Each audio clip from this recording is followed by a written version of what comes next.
ಎಲ್ಲರಿಗೂ ನಮಸ್ಕಾರ. ನಾನಿಂದು ನಮ್ಮ ಮಂಡ್ಯ ತಾಲೂಕಿನ ಹುಚ್ಚಲಗೆರೆ ಸರ್ಕಾರಿ ಶಾಲೆಗೆ ಒಂದು ವಿಸಿಟ್ ಮಾಡಿದ್ದೆ.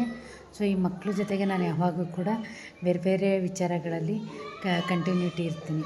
ಸೊ ಇವತ್ತು ಬಂದಾಗ ನಾನು ನಮ್ಮ ಮುಖ್ಯ ಶಿಕ್ಷಕರಾದಂಥ ರಾಜೇಶ್ ಅವ್ರನ್ನ ಒಂದು ವಿನಂತಿ ಮಾಡಿ ಪರ್ಮಿಷನ್ ಪಡೆದು ಮಕ್ಕಳುಗಳದ್ದು ಒಂದು ಚಟುವಟಿಕೆನ ವಿಡಿಯೋ ಮಾಡೋಣ ಅಂಥೇಳಿ ಮಾಡಿದಾಗ ಮಕ್ಕಳುಗಳ ಕಲೆ ಏನಿದೆ ಅಂಥೇಳಿ ಹೊರತರೋಣ ಅಂಥೇಳಿ ಬೇರೆ ಇತರೆ ಶಾಲೆ ಮಕ್ಕಳಿಗೂ ಕೂಡ ಇದು ಮಾದರಿಯಾಗಿರಲಿ ಅಂತ ಭಾವಿಸ್ತಾ ಮಕ್ಕಳಿಂದ ಒಂದು ನೃತ್ಯ ಗೀತೆ ಜೊತೆಗೆ ಇನ್ನೊಂದು ಮಗುವಿಂದ ಒಂದು ಕತೆ ಹೇಳುವಂಥ ವಿಡಿಯೋನ ನಾನು ಮಾಡಿದ್ದೀನಿ.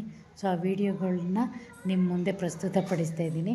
ಮಕ್ಕಳಿಗೆಲ್ಲ ನೀವು ವಿಡಿಯೋ ಪೂರ್ತಿ ನೋಡಿ ಮಕ್ಕಳು ವಿಡಿಯೋನ ಆರೈಸಿ ಅಂತೇಳಿ ಈ ಮೂಲಕ ತಮ್ಮಲ್ಲಿ ಕೋರ್ತೇನೆ. ಧನ್ಯವಾದಗಳು.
ಮಧುರ ಪುರದಿ ಕೃಷ್ಣನ ಕಂಡು ಮಧುರ ಪುರದಿ ಕೃಷ್ಣನ ಕಂಡು ಮಾಲೆಯ ಹಾಕಿ ಹಾಲನ್ನು ಕುಡಿಸಿ ಮಾಲೆಯ ಹಾಕಿ ಹಾಲನ್ನು ಕುಡಿಸಿ ಬೆಣ್ಣೆಯ ತಿನ್ನಿಸಿ ನಡೆದಾಳು ರಾಧೆ ಬೆಣ್ಣೆಯ ಭಕ್ತಿ